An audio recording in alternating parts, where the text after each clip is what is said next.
Alô, galera de cowboy. Alô, galera de peão. Bora! Oiê, Duda aqui. Hoje a gente vai falar de um assunto que eu ouço muito por aí, mas eu vejo pouco como a galera tá fazendo o seu, que é portfólio.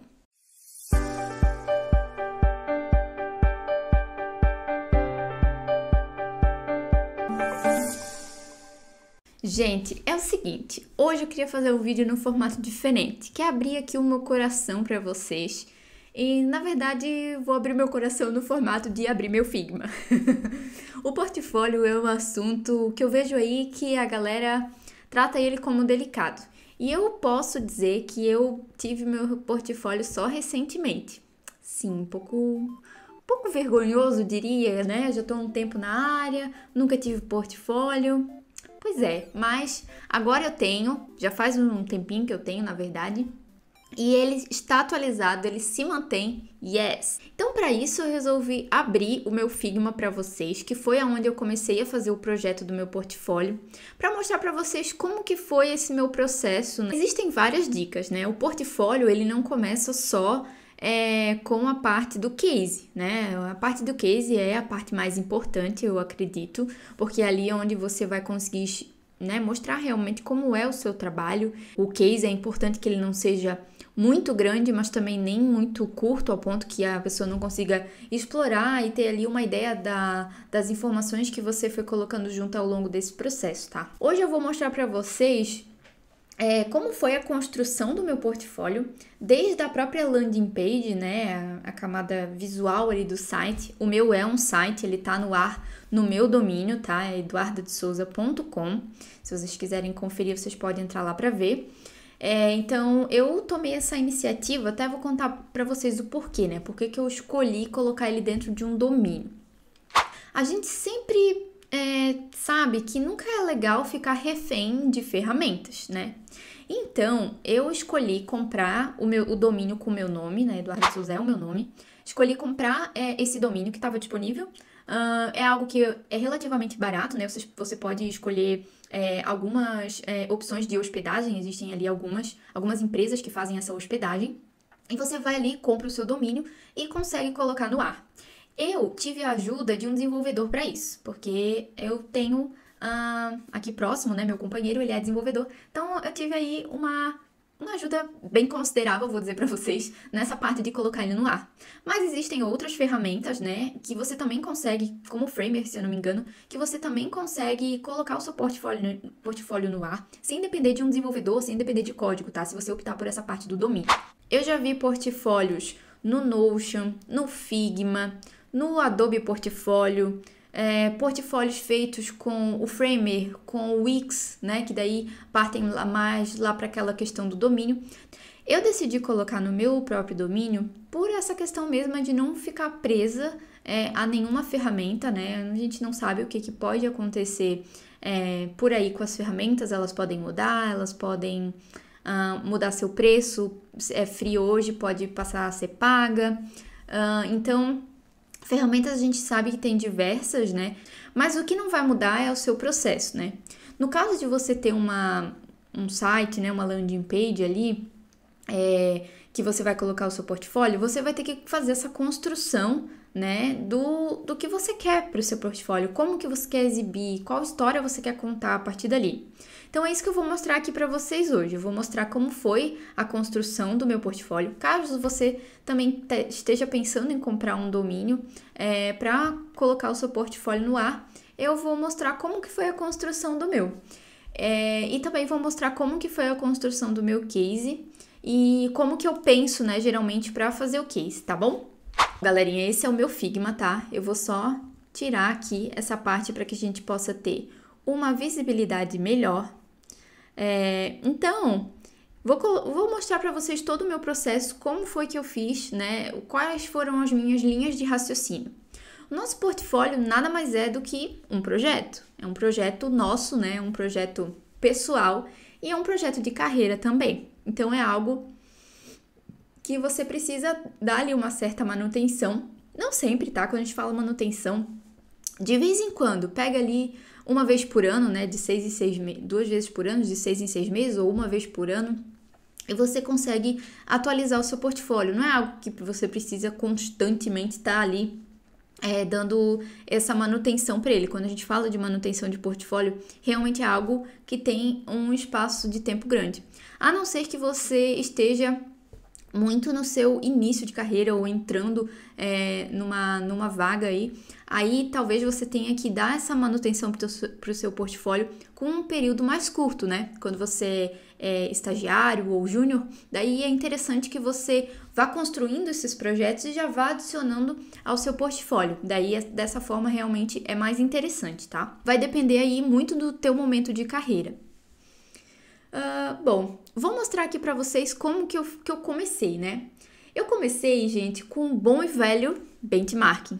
A gente já tá cansado de ouvir sobre benchmarking, mas eu sinto um pouco de falta de ver, né, nessa prática, assim, como a gente consegue aplicar essas ferramentas. Eu fui explorando, tá, sites, e aí nesses sites de outras pessoas, portfólios de outras pessoas gringas também, eu gosto muito de olhar o que a galera gringa tá fazendo e trazer um pouco dessas referências para cá. Então, como o meu portfólio era algo que eu queria fazer com domínio, ou seja, publicado num site, então eu fui olhar para pessoas que tinham um portfólio desse formato. Se você está fazendo um portfólio que é no Notion, que é dentro do Figma, procure referências que estão dentro dessas plataformas também, tá? Então, o que eu fui fazendo aqui? Fui fazendo o benchmarking, colando os prints das coisas que eu gostava, e eu fui anotando aqui do ladinho, de uma forma bem solta, bem livre mesmo, das coisas que eu gostei. Então, eu fui colocando, por exemplo, aqui eu gostei do formato do nome que essa pessoa colocou, eu gostei da questão do download do currículo e de como ela colocou os links. Então, eu fui destacando aqui o que eu gostei em cada referência dessa, quais foram as coisas que mais me chamaram a atenção, né? Então, fui fazendo todas essas anotações aqui para começar a compor o que seria, então, o meu portfólio, tá? O que seria o meu site publicado, né? E depois, eu montei o sitemap do meu portfólio, tá? Um fluxo de navegação. O que eu queria que tivesse dentro do meu portfólio? Então, eu fui colocando aqui as informações, né? Da landing page, fui colocando o currículo e o que acontecia quando eu clicava no currículo, fui colocando os links e o que aconteciam com eles também ao clicar, e fui colocando aqui as informações. Nesse caso aqui é do futuro, eu não tenho essa parte ainda construída, né? Essa parte aqui mais de fora das páginas dos cases. Hoje os meus cases estão no Notion, então eu tenho a landing page ali publicada no meu domínio, mas os meus cases estão no Notion, tá? Por quê? Porque foi a forma que eu achei mais fácil naquele momento de publicar o meu portfólio já. Então, essa segunda etapa, né, que seria colocar os meus cases também dentro do domínio, é uma segunda etapa. Lembra que é um projeto? Então, ele teve o MVP dele, agora ele vai passar por melhorias daqui a pouco. Eu elaborei o meu currículo também. Eu coloquei... ele tem inglês e português, né? Porque eu acho que, como eu falo inglês, acho que foi uma boa questão, porque eu posso me submeter para vagas no exterior, caso algum dia eu queira, né? Então, coloquei aqui as minhas informações de experiências e tudo mais, formação. Por que eu fiz o currículo aqui, né? Porque é algo que eu vou subir para dentro do meu portfólio também, então eu queria deixar o PDF bonitinho, estruturado, tá? Hierarquicamente. Bom, a partir disso, eu fui para a parte do wireframe e eu comecei a gerar algumas ideias aqui. Gerei uma ideia de como eu pensei que poderia ser, gerei uma outra ideia que eu também fui testando aqui algumas alternativas de que eu pensei que poderia ser também. Então, fui gerando essas ideias e aí depois eu fui refinando a primeira ideia que eu tive, que foi a ideia que eu acabei me identificando mais, tá? Como o portfólio é meu, então realmente eu preciso ter essa identificação com o que eu tô construindo.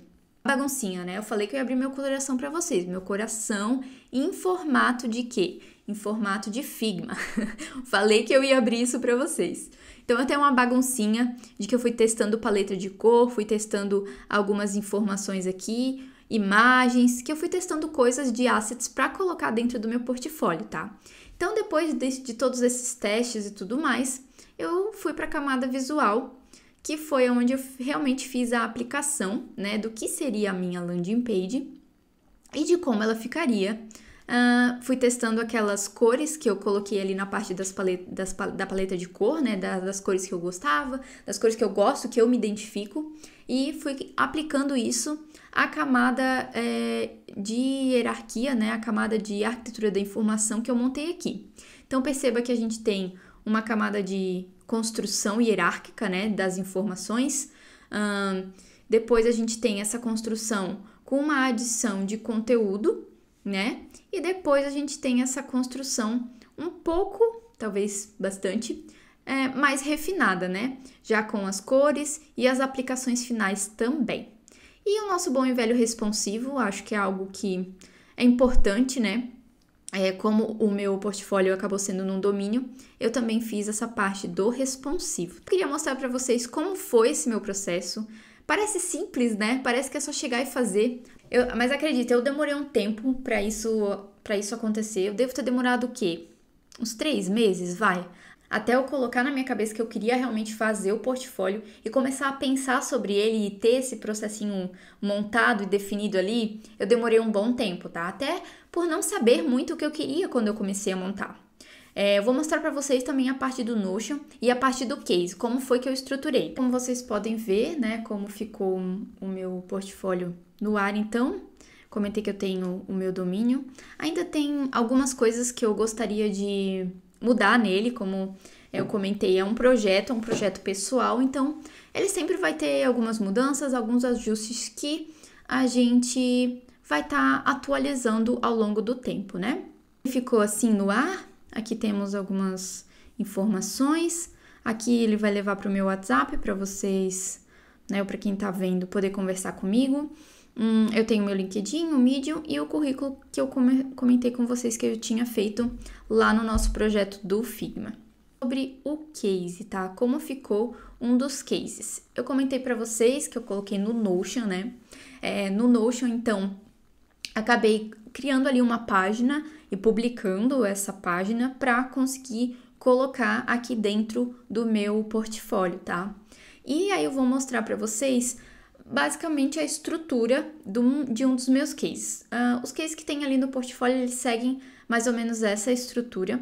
Dá para identificar, né, uma linha de raciocínio, que isso é muito importante. E vou contar aqui para vocês sobre qual foi a linha de raciocínio que eu optei. Quando eu comecei a escrever o case, cara, também não foi uma etapa fácil, tá? Porque além de ter tido a etapa de eu criar a parte visual, né, a estrutura ali para colocar o site do portfólio no ar e ter tido a ajuda do desenvolvimento também, que foi uma outra etapa, eu tive essa que acho que para mim foi a etapa mais difícil. Foi a parte da criação, da escrita, né, do case. Eu tenho pessoas maravilhosas, designers maravilhosos perto de mim, que eu pude pedir ajuda, né, para avaliar o meu case, para avaliar a estrutura de como estavam essas informações, se estava clara, se estava informativa e se dava para entender a linha de raciocínio que eu segui nesse projeto. Então, aí já vai uma dica, né? Gente, tenham pessoas, conversem com as pessoas que você gostou do portfólio, converse com pessoas mais experientes que você também na área, para que você consiga ter esses feedbacks, né? O primeiro case que eu escrevi, olha, vou dizer para vocês, ficou assim, vergonhoso. Vergonhoso, coitado, faltava um monte de coisa. Depois, conforme eu fui ajustando, acredito que agora ele ficou melhor e eu contei com a ajuda dessas pessoas que eu comentei com vocês. A linha de raciocínio foi, coloquei o título, né, do meu case, coloquei ao que ele se refere, no caso ele era um projeto web, B2B, né, business to business, relacionado. Coloquei o ano e a empresa onde eu construí esse case, tá? Aqui a gente tem uma breve introdução falando sobre o porquê, né? O que é esse projeto. E eu destaquei aqui, vocês podem perceber em bold, algumas palavras-chave que foram importantes ao longo dessa minha jornada da construção desse case, tá? Então, no processo desse projeto, essas palavras-chave foram importantes, vocês vão entender por quê. Aqui eu coloquei também a parte dos meus desafios e o meu papel dentro desse projeto, porque eu não estava sozinha, estava dentro de uma equipe. Aqui, então, a gente tem uma informação sobre a empresa, então, dei uma breve introdução sobre a empresa que a gente está fazendo esse projeto. Ih, quebrou, ó, ao vivo. Isso aqui, gente, era para ser um GIF. Pelo que eu tô vendo, quebrou. Então, já vou ter que dar uma olhada lá, mas era nada mais do que um GIF com a logo e tudo mais. Sobre o início do projeto, tá? Aqui eu decidi grifar, então, uma informação importante, né? De novo, utilizando aí os pesos tipográficos ao meu favor. Então, utilizando bold, também para destacar algumas informações que eu gostaria que as pessoas prestassem mais atenção e gravassem na cabeça. Então, aqui a gente tem uma breve história de como o projeto começou e contando, né, os pontos mais altos, os pontos mais importantes, tá? Aqui dentro eu poderia, descer e contar 1 milhão de coisas, mas não tem necessidade. Não tem necessidade porque a pessoa que tá lendo esse meu case consegue entender comigo fazendo um resumo de como foi a aplicação dessa ferramenta, tá? Depois, aqui tem a finalização, né? Aqui depois eu uso também mais alguns tópicos destacando os próximos passos do case. Falando então sobre o próximo passo, né? A questão das entrevistas, tá? Coloquei aqui alguns dados, coloquei uma imagem, né, de como foi um pouco dessa questão das entrevistas. E os resultados que a gente conseguiu foram transformados em requisitos. Reparem que eu tentei concatenar o máximo de informação que eu consegui, sem descaracterizar a informação e o próprio case. Tá? Compilar, né, essas informações o máximo que você conseguir, mas sem descaracterizar o processo do projeto. Você não precisa colocar etapa por etapa que você passou. Às vezes, dar um contexto geral e aprofundar um pouquinho mais numa ferramenta ou outra já é bastante o suficiente, tá? Aqui a parte da solução, coloquei a parte do fluxo de navegação e do protótipo. Gente, uma coisa que eu aprendi que é muito importante, não coloquem link de Figma para a galera explorar. Por quê? O link do Figma, ele é interessante para nós designers. Se for um outro designer que está olhando o seu protótipo, até aí pode ser que seja legal. Mas você tem que pensar que aquele protótipo também foi feito para um público-alvo específico. Pode ser que aquela pessoa que está olhando seu portfólio não vai saber navegar dentro daquele protótipo do Figma. Então, como solução, eu fiz o quê? Coloquei um vídeo rápido, de alguns segundos, mostrando como que é a solução, as telas, né, da solução que foi gerada. Com isso, a pessoa já vai conseguir entender qual foi a solução que você gerou com toda essa construção e qual foi o resultado, né, que nesse caso aqui é de interface, mas poderia ser uma apresentação de pesquisa, uma apresentação de resultados, poderia ser diferente, mas nos meus cases eu tenho essa parte da interface. Tá? E no final, a gente tem então um fechamento dando ali um final, né? Um objetivo final para esse projeto, fechando todas as informações que a gente trouxe e concatenando numa ideia final. Storytelling. Storytelling, ele é muito importante. Inclusive tem um livro que depois vou deixar aqui embaixo para vocês, que é o Storytelling com Dados. Esse livro ele é muito legal, depois eu vou deixar o link aqui para vocês. É um livro que ele fala de como contar uma história com dados, mas ele fala também do storytelling, tá? Ele tem uma parte bacana que se você abstrair ali e procurar outros livros sobre storytelling, foi o que me ajudou também, além das conexões, para construir o meu case e deixar ele desse formato resumido, concatenado e objetivo também, tá? Então perceba, isso é muito importante. A gente tem aqui um conjunto de informações que foram necessárias para que eu conseguisse chegar nessa construção. Primeiro, entenda o que você quer mostrar com o seu portfólio, como você quer se apresentar, isso é importante para nós, como a gente quer ser visto, né? Que tipo de profissional nós somos. Então, a partir disso, eu fui buscar a ferramenta que eu queria aplicar ao meu portfólio e dentro dessa ferramenta eu fui adaptando as informações que eu queria colocar lá dentro para o contexto.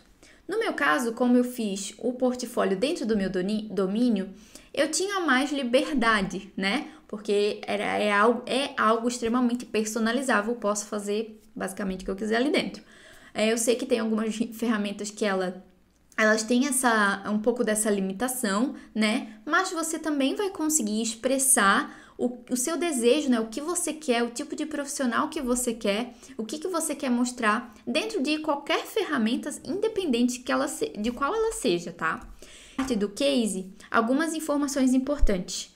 Tenha, então, alguém mais experiente que possa te dar dicas sobre o seu case. Tudo sobre storytelling é muito importante para a gente entender a linha de raciocínio que está sendo mostrada nessa parte do case também. Lembre-se, uma história muito grande, um case muito grande, provavelmente o recrutador ou a pessoa que está olhando o teu case vai só dar uma scrollada ali na página, não vai parar para ler direito. Isso pode ser que aconteça caso seja um case muito grande, com muitas informações. O case também não pode perder ali a sua característica. Bom, gente, eu espero que tenha ajudado vocês. Então, não esquece, já se inscreve aqui no canal, deixa o like, que me ajuda muito, muito, muito. E comenta aqui embaixo se você já tem portfólio, se você ainda não tem, qual a sua maior dificuldade na criação desse seu portfólio. Comenta aqui, conversa comigo, me deixa saber como eu posso te ajudar. Um beijo e tchau, tchau!